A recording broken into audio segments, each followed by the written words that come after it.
여러분들 설 명절 잘 보내셨나요? 네, 저희 가족은 이번 명절에 제 고향인 남원까지 가는데 한 4시간 정도 걸렸습니다. 그리고 남원에서 처가인 일산까지 가는데도 한 4시간 정도 걸린 것 같아요. 오가는 길이 길고 막히고 멀었지만 그래도 고향에 계신 일가 친척들을 만난다는 그 설레임에 하나도 지치지 않았습니다. 이번 명절에 여러분들 만난 가족들이 있을 것입니다. 서로 깊은 얘기는 나누지 않았어도 서로를 향한 기도의 제목을 확인하는 시간이 되었을 것입니다. 가족의 평안을 위해서 함께 중보기도 함으로 연초부터 연말까지 서로 간에 좋은 소식이 오가기를 주님의 이름으로 축복합니다. 아멘. 그리스 신화에 탄탈로스 이야기가 나옵니다. 탄탈로스. 이 탄탈로스가요, 먹으면 늙지도 않고 죽지도 않는다고 하는 제우스 신이 먹는 그런 음식을 몰래 훔쳐 먹습니다. 그래서 이 탄탈로스가 영원히 죽지 않아요. 제우스 신이 신들의 신이잖아요. 그래서 이 탄탈로스가 영원히 죽지 않게 되었는데 또한 영원한 형벌에 처하게 돼요. 탄탈로스의 죄가 발각되어 가지고 제우스 신이 형벌을 내리는데요. 일평생 배고픔과 목마름에 시달리는 형벌을 내립니다. 이미 제우스 신이 먹는 음식을 먹어가지고 영원히 죽지 않게 됐는데 그가 받는 형벌이 뭐예요? 영원히 배고픔과 굶주림에 목마름에 시달리게 되는 그런 형벌을 받아요. 물이 마시고 싶어가지고 눈앞에 있는 물잔을 잡으려고 하는데요. 그 물잔이 뒤로 물러가요. 배고파가지고 나무에 열린 과일을 따먹으러 하는데 그 과일이 하늘로 올라가 버려요. 이 탄탈로스는 이렇게 영원히 목마름과 배고픔에 시달리는 그러한 형벌에 처하게 된 것입니다. 이 탄탈로스 신화에서 텐터라이징이라는 영어 단어가 파생이 됩니다. 텐터라이징이 무슨 뜻이냐면요, 감질나는, 그리고 애간장을 태우는 그러한 의미의 단어가 파생이 된 거예요.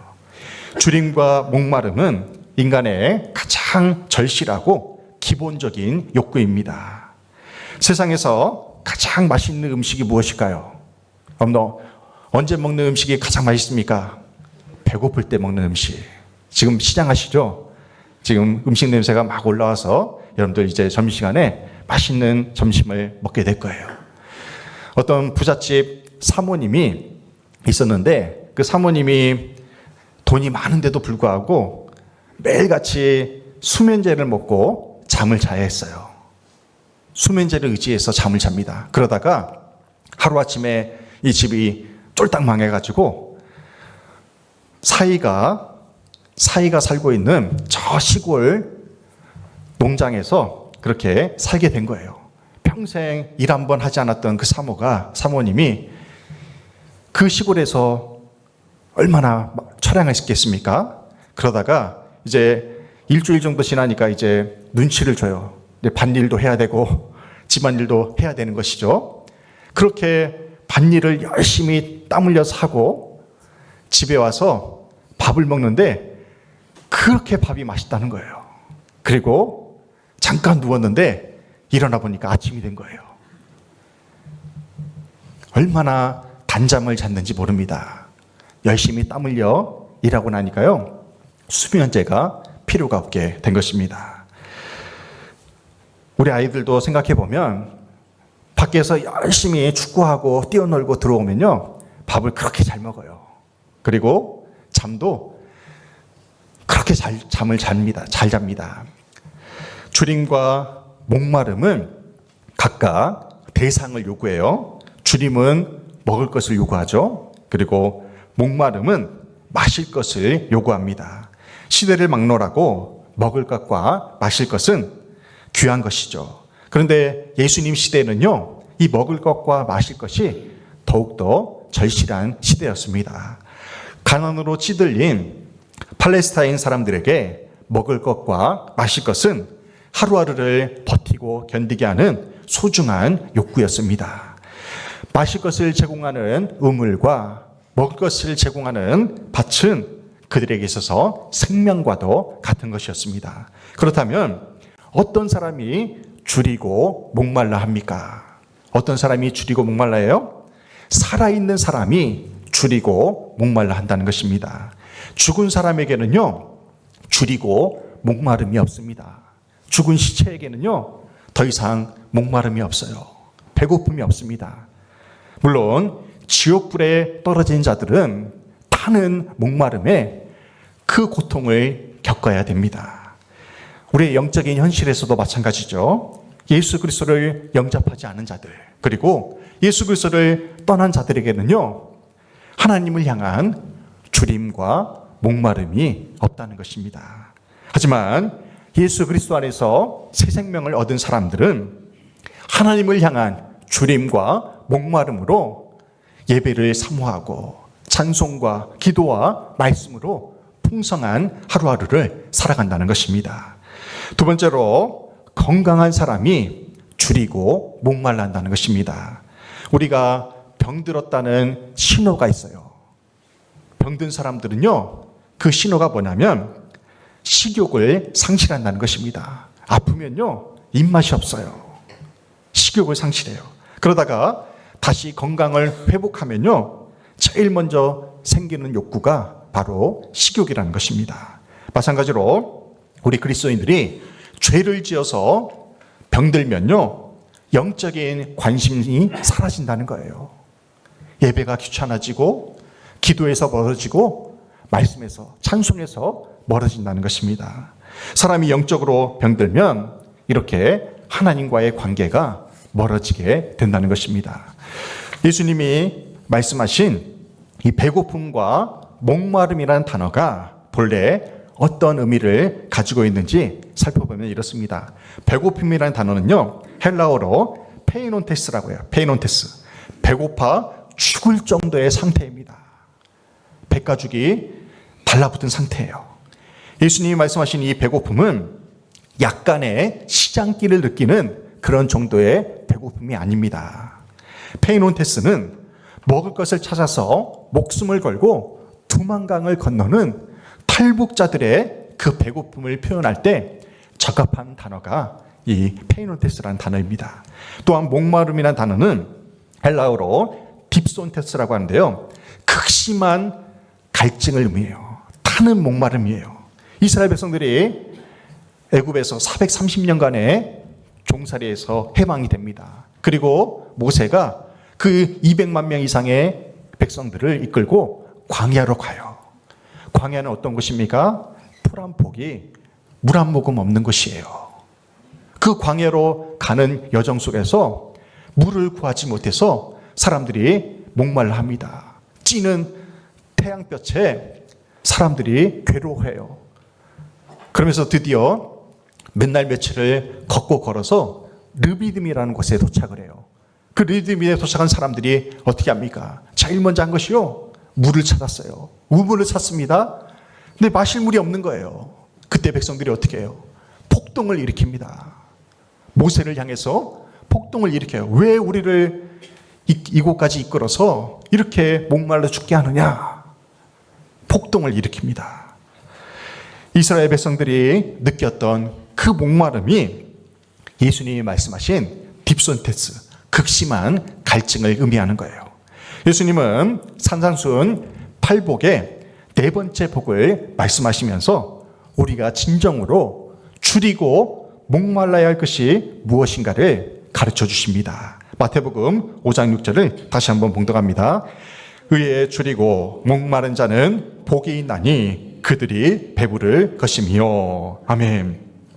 성경에서 말하는 의는 바로 하나님과의 바른 관계를 의미합니다. 이것을 꼭 기억하시기 바랍니다. 의에 줄이고 목마른다는 것은 하나님과의 바른 관계에 줄이고 목말라 한다는 그러한 의미예요. 세상 사람들은 무엇에 대하여 줄이고 목말라 합니까? 물질에 대하여, 돈에 대하여, 쾌락에 대하여, 성공과 건강과 만사 형통한 것에 대해서 줄이고 목말라 합니다. 하지만 예수님은 우리가 진정으로 줄이고 목말라야 할 것이 무엇인가를 가르쳐 주십니다. 그것이 바로 의라는 것입니다. 의. 예수님은 하나님과의 바른 관계를 위해서 줄이고 목마른 자가 복이 있다, 그렇게 말씀하십니다. 마태복음 6장 33절 말씀 함께 공부합니다. 너희는 먼저 그의 나라와 그의 의를 구하라. 그리하면 이 모든 것을 너희에게 더하시리라. 아멘.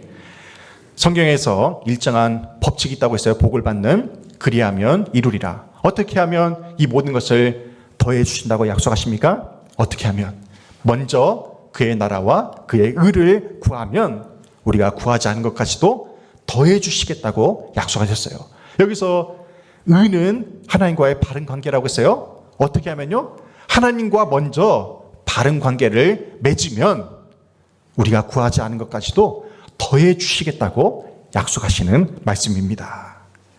하나님과 바른 관계를 맺으며 살아가는 자에게 하나님께서 구하지 않은 것까지도 더해 주시고 배부름의 축복을 허락해 주신다고 약속하십니다. 그래서 우리가 말씀에 부를 찬양이 먼저 그의 나라와 그의 의를 구하라, 그 찬양이에요. 먼저 그의 나라와 그 의를 구하라, 그 나라와 그 의를, 그리하면 이 모든 것을 너에게 더하시리라. 할렐루야. 이 말씀, 이 찬양을 여러분들 꼭 기억하세요. 이 찬양이 오늘 말씀의 중심 찬양이 됩니다. 그렇다면 우리가 어떻게 하나님과 바른 관계를 맺으며 살아갈 수가 있습니까? 배고파 죽어가는 자가 빵 한 조각을 갈망하듯이, 또한 목말라 죽어가는 자가 물 한 방울을 갈급해하듯이 하나님과의 바른 관계를 갈망해야 하는 자가 비로소 배부름의 축복을 얻을 수가 있다는 것입니다. 성경에서 하나님과의 바른 관계를 열망한 사람들이 많이 있어요. 그 중에 다윗과 아삽의 예를 들겠습니다. 시편 42편 1, 2절입니다. 하나님이여, 사슴이 시냇물을 찾기에 갈급한 같이 내 영혼이 주를 찾기에 갈급하니이다. 내 영혼이 하나님 곧 살아계시는 하나님을 갈망하나니. 아멘. 목마른 사슴이 시냇물을 찾아 헤매는 모습을 생각해 보십시오. 그 사슴이, 목마른 사슴이 시냇물을 찾기에 갈급한 같이 다윗은요, 자기의 영혼이 하나님을 찾기에 갈급해한다고 그렇게 믿음으로 고백하고 있습니다. 또한 시편 73편 25절에서 아삽이 이렇게 고백합니다. 하늘에서는 주의 외 누가 내게 있으리요, 땅에서는 주밖에 내가 사모하리 없나이다. 아멘. 시편 73편을 지은 아삽이 어떤 사람이냐면요, 다윗 시대의 성가대 지휘자였어요. 얼마나 많은 찬송시를 지으며 또한 찬양을 지휘했겠습니까? 이 성가대 지휘자인 아삽이 이렇게 고백하는 거예요. 하늘에서도 땅에서도 오직 주밖에 사모할 리가 없나이다. 이렇게 고백하고 있는 것입니다. 그런데 오늘날 우리 그리스도인들의 문제가 무엇입니까? 하나님을 향한 갈망과 열정이 식어졌다는 거예요. 주님 우리에게 구하면 주실 것이요, 찾으면 찾을 것이요, 두드리면 열릴 것이라 약속하셨어요. 근데 우리가 구하지도 않고 두드리지도 않고 찾지도 않는데 어떻게 하나님이 우리에게 복을 주실 수가 있겠습니까? 다윗과 아삽과 같이 살아계신 하나님을 갈망하고 사모함으로 주님이 주시는 은혜와 축복을 온전히 누리시기를 주님의 이름으로 축원합니다. 아멘. 대부분의 사람들은 무언가에 대한 주림과 목마름을 가지고 살아갑니다. 무언가에 대한 갈증과 갈망이 있어요. 어떤 사람은 지식에 대한 갈망이 있습니다. 이런 사람은요, 열심히 공부해서 나중에 박사가 됩니다. 어떤 사람은 돈에 대한 갈망이 있어요. 돈에 대한 갈망이 있는 사람은요, 나중에 성공해서 부를 축적해요. 어떤 사람은 사회 정의에 대한 갈망이 있는데요, 이런 사람은 대개 사회개혁 운동가나 정치인이 됩니다. 근데 주님이 말씀하시는 갈망은요, 의에 대한 갈망입니다. 의에 줄이고 목마른 자가 복이 있다고 말씀하세요. 의에 줄이고 목마른 자는 세상의 불의한 현상에 대해서 깊이 탄식하면서 정의로운 세상을 만들기 위해서 노력을 합니다. 의에 주르고 목마른 자는 자신의 죄에 대해서 깊이 탄식하며 회개함으로 하나님과의 관계를 회복하는 사람이에요. 하나님께서 이스라엘에게 주신 말씀 가운데 가장 중요한 것이 있어요. 이스라엘 백성들에게 주신 말씀 가운데 가장 중요한 것은요, 바로 정의와 공의입니다. 구약 성경에 17명의 예언자가 기록되어 있어요. 17명의 예언자 가운데 가장 먼저 등장하는 인물이 아모스 선지자입니다. 아모스 선지자가 처음부터 끝까지 강조하는 메시지가 뭐냐면요, 바로 하나님의 정의와 공의입니다. 아모스 선지자는 강렬한 어조로 이렇게 말씀해요. 이스라엘 백성들의 불의를 책망하면서 정의를 행하라고 촉구하고 있습니다. 아모스는 부자들과 권세자들이 힘없고 가난한 자들을 착취할 때 하나님께서 얼마나 분노하시는가를 이렇게 말씀하고 있어요. 아모스서 5장 10절에서 12절 말씀입니다. 무리가 성문에서 책망하는 자를 미워하며 정직히 말하는 자를 싫어하는도다. 너희가 힘없는 자를 밟고 그에게서 미래에 부당한 세를 거두었은즉 너희는 의인을 학대하며 뇌물을 받고 성문에서 가난한 자를 억울하게 하는 자로다. 아멘. 이스라엘의 부자들과 권세자들이 어떤 죄악을 저질렀습니까? 정직히 말하는 자들을 그들은 싫어했어요. 그들은 하나님의 정의와 공의가 살아있어야 할 법정과 관공서에서, 세무서에서 의로운 사람들을 학대를 했습니다. 가난한 사람을 짓밟아 억울하게 하고 무수한 범죄를 저질렀어요. 이렇게 불의한 사람들이 드리는 예배를 하나님이 어떻게 하십니까? 아모스 5장 21절로 23절입니다. 내가 너희 절기들을 미워하여 멸시하며 너희 성회들을 기뻐하지 아니하나니 너희가 내게 번제나 소제를 드릴지라도 내가 받지 아니할 것이요 너희의 살찐 희생의 화목제도 내가 돌아보지 아니하리라. 내 노랫소리를 내 앞에서 그칠지어다. 내 비파소리도 내가 듣지 아니하리라. 아멘. 하나님은 불의한 이스라엘 백성들이 성전에서 행하는 모든 절기 행사와 그 모임을 역겨워하신다고 말씀하세요. 패역한 이스라엘 백성들이 드리는 그 예배를 받지 않으시겠대요. 그들이 부르는 찬양 소리로 그 예물도 받지 않으시겠다고 말씀하시는 장면입니다. 하나님께서 이스라엘 백성들이 드리는 예물과 예배와 찬송을 받지 않으시는 그 이유가 무엇입니까? 하나님이 진정으로 원하시는 것을 행하지 않았기 때문에 그래요. 하나님이 그들에게 원하시는 것이 무엇입니까? 아모스서 5장 24절입니다. 함께 봉독합니다. 오직 정의를 물같이 공의를 마르지 않는 강같이 흐르게 할지어다. 아멘. 오직 정의를 물같이 공의를 마르지 않는 강같이 흐르게 하라. 이것이 아모스서의 핵심 말씀이에요. 우리의 삶의 자리에서 정의와 공의를 실천함으로 하나님의 의를 이루는 우리 모두가 되기를 주님의 이름으로 축원합니다. 또한 우리는 예수님 때문에 배고파야 돼요. 예수님 때문에 목말라야 됩니다. 우리가 예수님 때문에 줄이고 목말라 할 때 주님이 이렇게 말씀하십니다. 요한복음 6장 35절입니다. 예수께서 이르시되 나는 생명의 떡이니 내게 오는 자는 결코 줄이지 아니할 터이요 나를 믿는 자는 영원히 목마르지 아니하리라. 아멘. 의에 줄이고 목말라는 우리를 위해서 예수님은 생명의 떡이 되셨습니다. 예수님께서 친히 생명수가 되신 거예요. 그래서 예수님 안에 있는 우리의 영은 결코 줄이지도 않고 목마르지도 않을 수가 있다는 것입니다. 우리가 예수 믿으면 우리 안에 있는 답답한 문제들뿐만 아니라 더 중요한 영적인 배고픔과 목마름이 해결될 수가 있다는 사실이에요. 세상에 있는 모든 것을 우리가 손에 쥐었다 해도 구원받지 못하면요, 결국에는 완전한 실패자가 되고 맙니다. 한때 페르시아 제국을 정복하면서 세계를 제패한 알렉산더 대왕이 있어요. 젊은 나이에 세계를 지배한 왕입니다. 헬라 제국을 건설한 왕이에요. 근데요, 이 알렉산더 대왕이 31살 젊은 나이에 단명을 합니다. 그런데요, 그가 죽기 전에 유언한 것이 있어요. 그게 뭐냐면요, 그의 장례식 때에 자기 관에다가 양쪽에 구멍을 뚫어놓고 자기의 손을 밖으로 나오게 하라는 거예요. 알렉산더 대왕이 실제로 죽었을 때 그 유언에 따라서 관에다가 양쪽에 구멍을 뚫고요, 알렉산더 대왕의 손이 나오게 하면서 운구를 합니다. 그러면 어떻게 돼요? 손이 덜거덕 거리겠죠. 흔들리겠죠. 그의 손은 빈손이에요.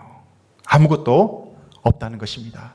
알렉산더 대왕이 이런 유언을 남긴 이유가 무엇입니까?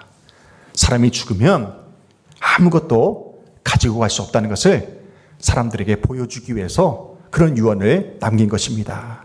세상의 모든 권력을 다 쥐고 있는 알렉산더 대왕도요, 결국에는 빈손으로 그렇게 죽고 말았다는 것입니다. 미국에 노터데임 대학교가 있어요. 노터데임 대학교가 있는데요, 미국에서 재정적으로 아주 튼튼한 학교 중에 하나라고 합니다. 언젠가 그 학교 출신의 사회사업가가 그 학교에 얼마를 기부하냐면요, 무려 400억을 기부를 했대요. 400억. 대단하죠? 4억도 아니고 400억을 기부를 해요. 거의 전 재산을 기부를 합니다. 그가 기부를 하면서 이런 말을 해요. 나는 이제껏 내가 가진 물질로 많은 부를 누리면서 그렇게 편안하게 살아왔는데 자기가 죽을 때가 되니까 뭔가 불안하다는 거예요.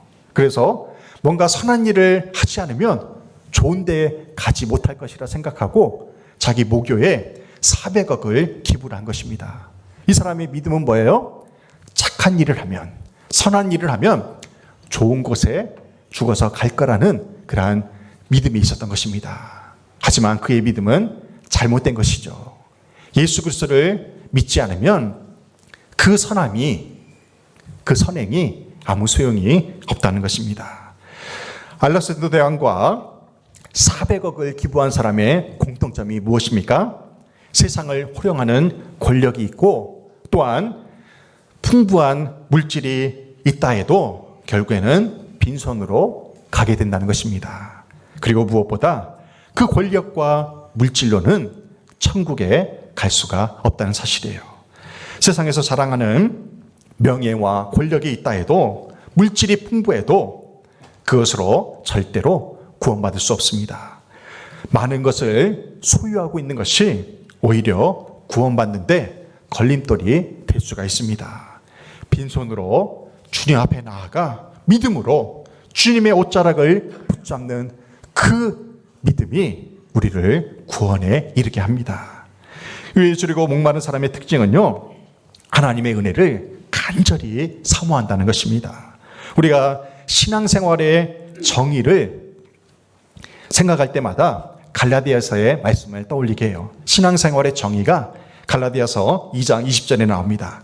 내가 그리스도와 함께 십자가에 못 박혔나니 그런즉 이제는 내가 사는 것이 아니요 오직 내 안에 그리스도께서 사시는 것이라. 이제 내가 육체 가운데 사는 것은 나를 사랑하사 나를 위하여 자기 자신을 버리신 하나님의 아들을 믿는 믿음 안에서 사는 것이라. 아멘. 이 말씀을 꼭 여러분들 암송하세요. 우리가 신앙생활을 어떻게 해야 됩니까? 하나님의 아들을 믿는 믿음 안에서 사는 것. 믿음 안에서 사는 것이 신앙생활의 정의입니다. 하나님의 아들을 믿는 믿음 안에서 사는 것이 중요해요. 예수님이 나를 어떻게 사랑하셨습니까? 나를 위하여 자기 생명을 십자가에서 희생하시기까지 우리를 사랑하셨어요. 우리가 하나님의 은혜로 구원받은 것은 사실입니다. 하지만 우리가 구원받았다고 해서 예수님을 완전히 아는 것은 아니에요. 의에 줄이고 목마른 사람은요, 예수님을 더 깊이 알고자 은혜의 자리를 사모합니다. 말씀이 선포되는 이 예배의 자리를 사모하는 자가 의에 줄이고 목마른 자예요. 기도의 자리를 사모하는 자가 의에 줄이고 목마른 자입니다. 하나님을 위한 섬김과 봉사와 헌신의 자리에 있는 자가 의에 줄이고 목마른 사람이에요. 주님의 필요를 채워주고자 노력하는 사람이 의에 줄이고 목마른 자예요. 더 구체적으로 말하면요, 주님의 몸된 교회가 무엇을 필요로 하는지를 항상 생각하며 헌신하는 자가 의에 줄이고 목마른 사람입니다. 명절 기간에 눈이 많이 왔어요. 얼마나 눈이 많이 왔습니까? 제가 일산에 있을 때 눈이 많이 온다는 그 소식을 듣고 교회 마당이 걱정이 됐어요. 눈이 많이 쌓이면 이게 얼어버리면 큰일 나는데 이걸 어떻게 해야 되나 걱정하면서 핸드폰으로 제가 교회 CCTV를 봤어요. 교회 마당이 다 보이거든요. 보는데 감사하게도 트랙터 한 대가 교회 마당을 치우고 있더라고요. 때마침 우리 이구영 지사님이 그 트랙터를 가지고 교회 마당을 치우고 있더라고요. 얼마나 감동했는지 몰라요. 얘기 들어보니까 이제 소문영 장로님도 나오셔서 함께 손을 보탰대요. 얼마나 감동했는지 모릅니다. 또 우리 신명희 지사님도 제가 우연히 봤어요. CCTV로. 교회 엘리베이터에 있는 그 캐노피가 있어요. 비바람을 막아주는 캐노피를 사다리 갖고 와가지고 거기를 눈을 치우고 있더라고요. 주님의 몸된 교회를 사랑하고 교회가 무엇을 필요로 하는지를 알면서 헌신하는 자가 의에 줄이고 목마른 자라는 것입니다. 어느 그리스도인의 사업가의 이야기를 소개하고자 해요. 이 사업가가요, 매일같이 바쁘게 일을 해요. 그래서 밤 10시, 11시가 다 돼서 집에 옵니다. 집에 와서 가족들과 함께 잠시 얘기를 나누고 이 사람이 골방으로 들어가요. 그 골방으로 들어가서 매일같이 하는 게 있었는데 그게 뭐냐면 하루에 5장씩 성경을 읽어요. 그리고 잠을 잡니다. 다른 건 다 생략해도 하루에 5장씩 성경 읽는 것은 반드시 했다는 거예요. 그 잠들기 전에 성경을 5장 읽는 시간이 하루 중 가장 소중한 시간이었습니다. 성경을 읽을 때 하나님이 자기에게 음성을 들려주시는 것을 체험했기 때문에 그래요. 사업을 할 때 어려움에 부딪혔을 때 하나님이 말씀으로 그 문제를 해결해 주신 것을 체험했기 때문에 말씀의 소중한 맛을 안다는 것이죠. 그런데 IMF가 터져가지고요, 모두가 어려울 때 그의 사업도 이제 접어야 되는 그러한 고난이 임하게 됩니다. 더 이상 사업을 할 수가 없을 때 갑자기 장인어른이 자기를 부르더니 인테리어 사업을 시작해보라고 권유를 해드려요. 자기는 인테리어의 인자도 모르는데 어떻게 그 일을 할 수가 있겠습니까? 거절을 했대요. 근데 또 만나면 빨리 더 늦기 전에 인테리어 사업을 시작하라고 장인이 얘기를 해요. 그러던 어느 날 때마침 출애굽기 18장을 읽게 되었어요. 그날 밤에도 어김없이 출애굽기 18장을 읽는데 거기에 무슨 내용이 나오냐면요, 모세가 장인의 호밥의 말을 듣고 천부장과 백부장을 세워가지고 백성들을 재판하는 일을 맡기는 장면이 나왔다는 거예요. 그 말씀을 읽는데 하나님의 음성으로 들려왔다는 거예요. 하나님께서 장인어른의 입을 통해서 나로 하여금 이 인테리어 사업을 하게 하시는 거구나. 그렇게 믿고 그 다음날 바로 부도 직전에 그 인테리어 업체를 인수해가지고요, 그 일을 시작하는데 대박이 난 거예요. 할렐루야. 하나님의 말씀을 묵상하는 중에 하나님께서 길을 가르쳐 주신다는 것을 깨닫게 된 것입니다. 하나님의 은혜를 사모하며 말씀을 묵상하는 자에게 하나님께서 복의 복을 더해 주신다는 사실을 기억하시길 바랍니다. 그렇다면 의에 줄이고 목마른 자가 받게 되는 복이 무엇입니까? 그것은요, 배부름의 축복입니다. 배부름의 축복. 이 배부름의 축복을요, 인간적으로 생각하시면 안 돼요. 육체적으로 배부르다는 것은 배부름의 축복이 아니라는 것이에요. 영적으로 배부름의 축복을 받게 되는 것입니다. 우리 그리스도인들은 영적인 문제가 해결되지 않으면 만사가 잘 되어도 항상 목마름이 있어요. 부족함이 있다는 것입니다. 유명한 설교가인 마틴 로이드 존스 목사님이 이런 말을 했어요. 사람이 조금만 배고프면 돼지우리를 찾지만 정말 배고프면 아버지를 찾는다. 공감이 되세요? 이야기가 탕자의 이야기에 나온 비유예요. 탕자 이야기. 탕자가 아버지에게 받을 재산을 다 받아가지고 먼 나라에 가서 허랑방탕하게 삽니다.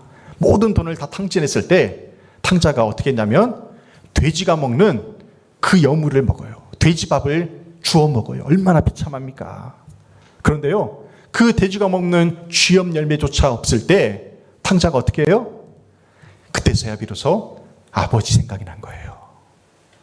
아버지께로 돌아가야겠다. 그 생각을 한 것입니다. 이게 무슨 의미입니까? 우리가 조금 힘들면요, 덜 아프면요, 내 힘으로 하려고 해요. 조금만 힘들면 그냥 내 힘으로, 내 지인으로, 내 인맥으로, 인간적인 방법으로 해결하려고 합니다. 하지만 우리가 극심한 절망에 처했을 때, 의사의 손으로 못 고쳐질 때 어떻게 합니까? 그때서야 비로소 우리가 하나님을 찾는다는 거예요. 하지만 우리의 마음속에 있는 의에 대한 절실한 욕구는 인간의 노력으로는 절대로 해결할 수가 없습니다. 우리를 있는 모습 그대로 받아주시는 하나님 앞에 가난한 심령으로 나아갈 때 하나님이 우리의 문제를 해결해 주십니다. 오늘 예배드린 저와 여러분이 의에 줄이고 목마른 자가 되기를 간절히 소망합니다. 하나님과의 바른 관계를 사모하시길 바라요. 말씀이 선포되는 이 예배의 자리를 사모하시길 바랍니다. 하나님과 교제하는 그 기도하는 시간을 사모하시길 바라요. 하나님이 기뻐하시는 섬김과 헌신의 자리를 사모하시길 바랍니다. 그럴 때에 하나님께서 우리가 구하지도 않은 그 복까지도 더해 주신다고 약속하셨습니다. 하나님께서 하늘의 문을 여시고 우리의 배고픔의 문제를 해결해 주시고 날마다 가장 선하고 좋은 것을 채워주시는 그 은혜의 복을 날마다 누리며 살아가시기를 주님의 이름으로 축원합니다. 아멘.